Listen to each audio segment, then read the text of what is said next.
Bismillahirrahmanirrahim. Assalamualaikum warahmatullahi wabarakatuh.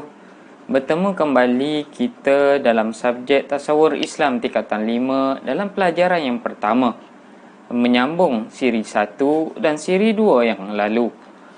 Untuk hari ini kita akan lihat dua perkara, iaitu kepentingan melaksanakan tuntutan ekonomi Islam dan juga kita menjawab apakah tindakan kepada penyelesaian persoalanan ekonomi umat Islam pada masa kini. Baik, yang pertama kita bincangkan apakah pentingnya melaksanakan tuntutan ekonomi Islam. Kenapa tak gunakan ekonomi konvensional berbanding ekonomi Islam? Kenapa pula kita perlu menggunakan ekonomi Islam berbanding dengan ekonomi konvensional? Mari kita lihat apa pentingnya. Ekonomi Islam penting kerana pertama, bagi menjamin pembangunan yang seimbang.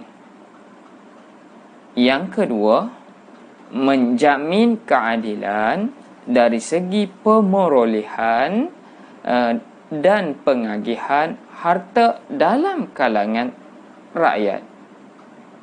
Dan yang ketiga, matlamat tuntutan ekonomi Islam adalah sistem ekonomi ini adalah untuk mencapai kejayaan di dunia dan juga kejayaan di akhirat sebenarnya. Mengapa kita kata tuntutan melaksanakan ekonomi Islam ini mendapat kebaikan di dunia dan juga akhirat? Kita lihat ekonomi Islam itu sendiri berpandukan kepada syariat dan juga nilai serta tujuannya adalah untuk mendapat keredaan Allah Subhanahu Wa Taala. Baik, kita lihat pula keistimewaan sistem ekonomi Islam. Sistem ekonomi Islam ada 5 keistimewaan. Pertama, sistem ekonomi ini lengkap dan menyeluruh berpandukan kepada wahyu Allah. Yang kedua, sistem ekonomi Islam adalah bermotifkan kesejahteraan hidup di dunia dan juga akhirat. Seperti mana yang kita sebut tadi dalam kepentingan. Inilah istimewanya sistem ekonomi Islam. Bermotifkan kesejahteraan hidup di dunia dan juga akhirat. Yang ketiga, menggabungkan antara ekonomi dengan akidah Islam. Ekonomi dengan akidah ada gabungan. Contoh, kita berniaga, kita takut melakukan tipu daya. Kenapa takut? Kerana Allah SWT Maha melihat. Di situ ada ekonomi, di situ juga ada akidah. Ada gabungan. Yang keempat adalah berteraskan nilai dan akhlak Islam. Ekonomi Islam berteraskan nilai dan akhlak Islam. Macam saya sebut tadi, kita berniaga, kita takut kepada Allah SWT. Di situ ada nilai dan juga akhlak yang indah. Dan yang kelima, sistem ekonomi Islam mendahulukan, memberi keutamaan kepada pengeluaran barangan asas dan juga keperluan berbanding dengan barangan untuk kemewahan. Tengok di sini, barangan yang dikatakan barangan asas dipanggil daruriyat. Barangan keperluan dikenali sebagai hajiyat dan barangan kemewahan dikenali sebagai tahsiniyat. Islam pentingkan yang dua terlebih dahulu, iaitu perkara asas yang dikenali sebagai daruriyat dan juga perkara keperluan iaitu hajiyat. Manakala perkara tahsiniyat diletak selepas daruriyat dan juga hajiyat. kita lihat pula kesan pengabaian sistem ekonomi Islam. Yang pertama, amalan riba akan berleluasa, menyebabkan golongan pemodal semakin kaya, manakala golongan miskin semakin tertindas. Yang kedua, nilai-nilai moral semakin terhakis dan berleluasa gejala-gejala seperti rasuah, penipuan, eksploitasi ekonomi dan sebagainya. Yang ketiga, pengagihan harta menjadi tidak adil dan pemilikan harta yang hanya tertumpu kepada golongan kelas atasan sahaja. Dan yang keempat, ekonomi sesebuah negara akan hancur dan keharmonian hidup masyarakat akan terjejas. Sekarang kita lihat pula sistem ekonomi konvensional. Sistem ekonomi konvensional ialah satu sistem ekonomi yang ditentukan oleh manusia dan tidak mempunyai piawaian yang mutlak, tetapi bersifat anjal dan berubah mengikut ketentuan masyarakat. Antara jenis-jenis sistem ekonomi konvensional ada 4, iaitu kapitalis, komunis, sosialis dan juga campuran. Mari kita lihat sistem ekonomi konvensional yang pertama, iaitu kapitalis. Kapitalis adalah sistem ekonomi yang berpaksikan akal fikiran manusia semata-mata, berasaskan kebebasan mutlak individu. Sistemnya berteraskan riba malah menjadi amalan mereka.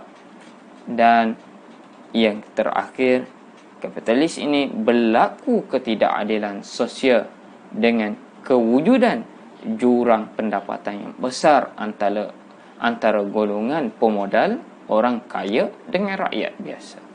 Itu adalah kapitalis. Sistem ekonomi konvensional yang kedua iaitu komunis. Sistem ini muncul akibat ketidakadilan pengagihan harta kekayaan dalam masyarakat. Keduanya, kemunculan ini menyebabkan segala keputusan ekonomi dibuat oleh pemerintah. Rentetan itu, pemilikan individu dihapuskan.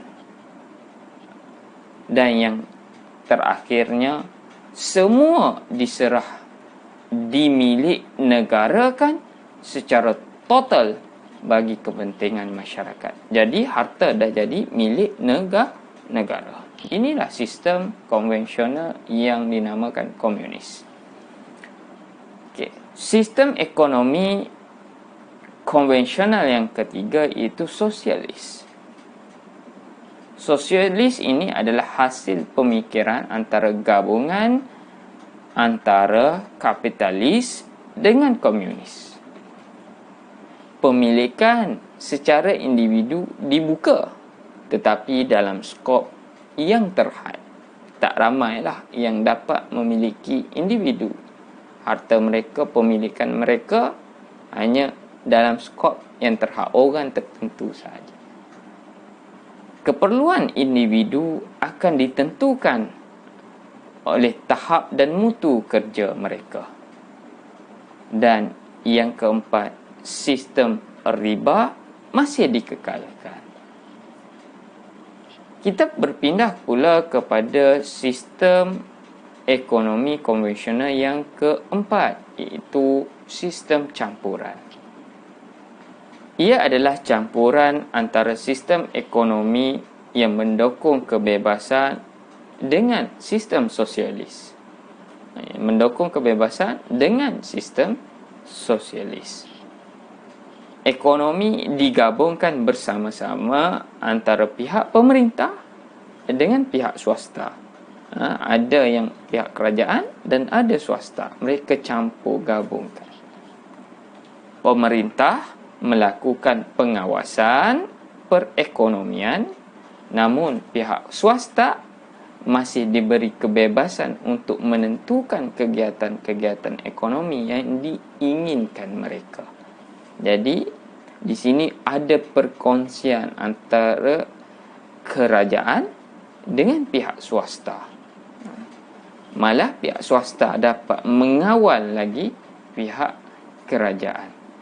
Dan yang keempat, sistem campuran menyarankan keperluan campur tangan pemerintah secara aktif dalam kebebasan pihak swasta untuk melaksanakan kegiatan ekonomi. Bermaksud di mana pemerintah seolah-olah wajib melindungi golongan swasta dalam urusan kegiatan ekonomi.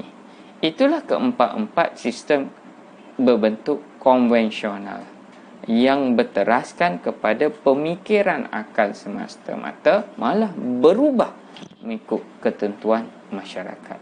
Inilah perbezaan antara konvensional dengan sistem ekonomi Islam yang jelas lebih baik, malah terbaik untuk kita amalkan dalam sistem ekonomi kita, insya-Allah. Sekarang kita berpindah pula cadangan ataupun tindakan kita kepada penyelesaian persoalan-persoalan ekonomi umat Islam. Antara perkara-perkara umat Islam harus elakkan dalam urusan ekonomi adalah seperti pengamalan riba dalam memberi pinjaman. Haram sama sekali. Jangan ada dalam kalangan kita. Yang kedua, menipu dalam sukatan dan timbangan. Ini adalah haram, tak boleh kita laksanakan. Memberi dan menerima rasuah. Menganggur dan tidak mahu bekerja. Dalam Islam, suruh bekerja, malah itu antara salah satu cara pemilikan harta. Tetapi kes di mana persoalan di mana tidak mahu bekerja ini tidak seharusnya berlaku dalam kalangan umat Islam. Dan yang terakhir, melanggar hak cipta.